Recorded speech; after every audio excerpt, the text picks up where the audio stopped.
In the name of God, the holy and undivided Trinity. Amen.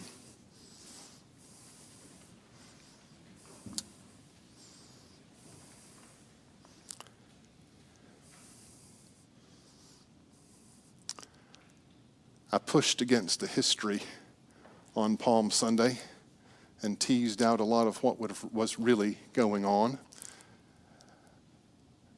Today, I think I'm struck by the absurdity of all this.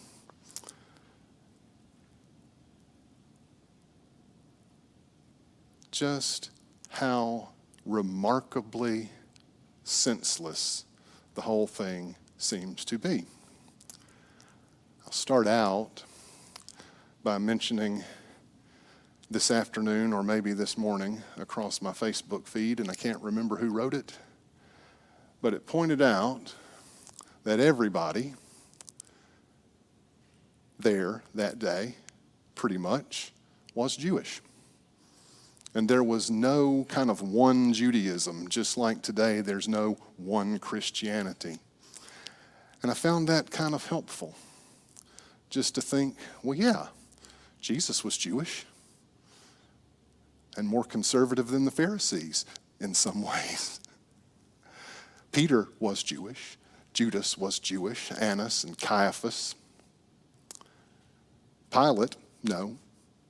The Roman officials, no.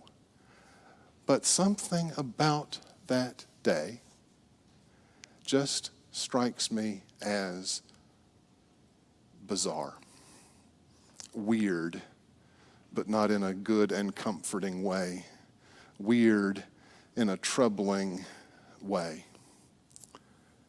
But I think the absurdity points us in the direction of God's nature.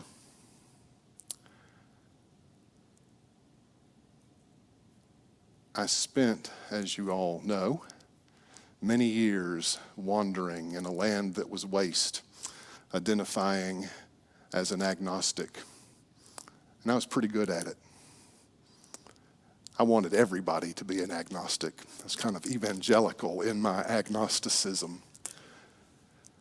And so what I realized last Sunday in our Sunday school discussion was that that's what still makes sense. Saying, I don't know. Saying, no, this is ridiculous. And so I said in Sunday school that instead of leaning too much into what makes sense, that I thought I would prescribe some Kierkegaard, prescribe a little absurdity, because I believe that from our perspective, that's exactly how God rolls. God turns everything upside down. Everybody in John's Passion Gospel seems to be focused on the fact that people have proclaimed Jesus to be the King of the Jews. The priests don't want Pilate to write that on the sign, say, no, no, no. Say he says he's the King of the Jews. And Pilate, in John's version, who's even more of a squeaky clean Boy Scout than in Luke's version, and once again, I will remind you that history does not bear out that reputation. Pilate was brutal, as empires tend to be brutal. Pilate, Annas, Caiaphas, Judas, probably in his own way, were all wanting something that made sense. It makes sense for Jesus to be the king. It makes sense for this to be a political revolution. It makes sense. And I suspect that God would laugh if he weren't so busy crying about it. The absurdity that we get ourselves into.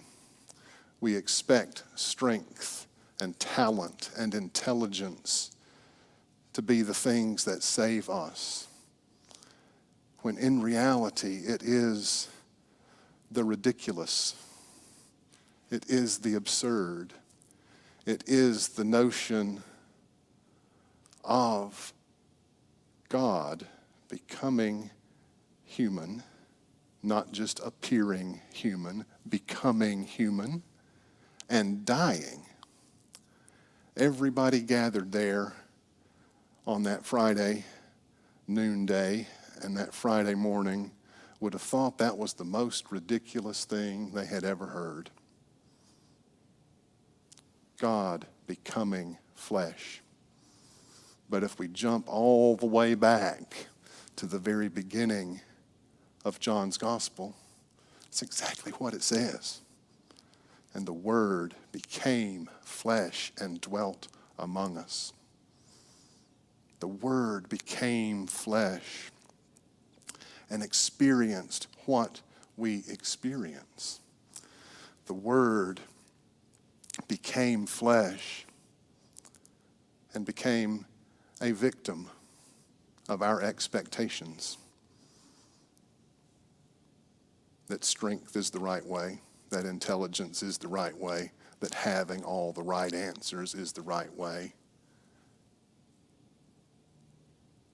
And I will say again, it reminds us because we needed to be reminded and still need to be reminded that we are people who have such violent impulses that even God is not safe in our hands.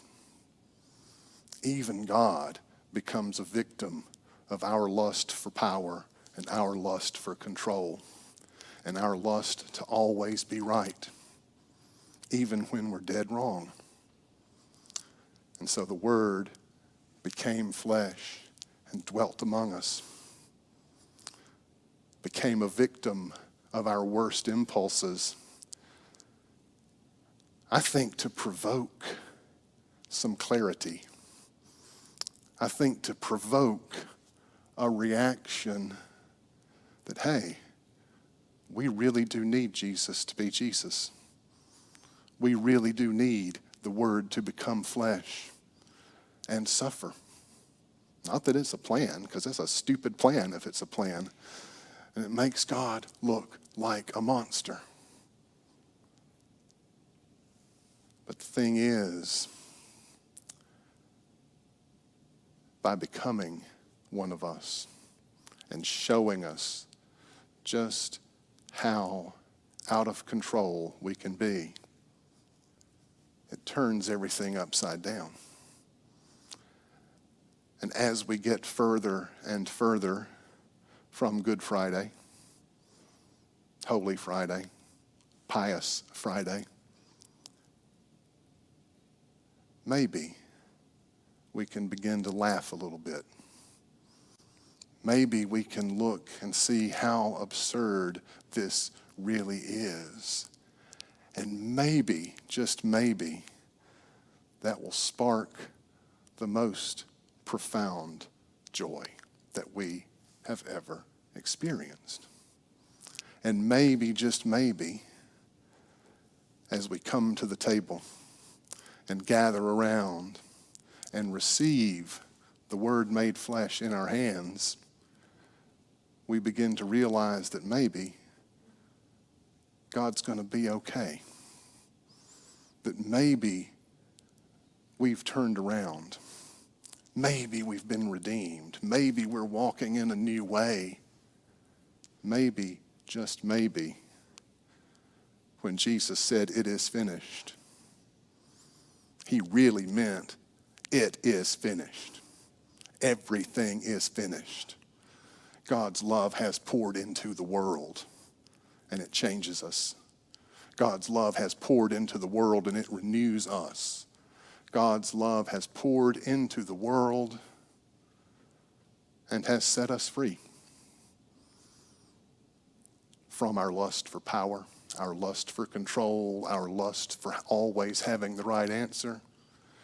Set us free from death and hell and sin, and that is already done from God's perspective. And all that we have left now is to wonder, how are we going to respond to that love. Amen.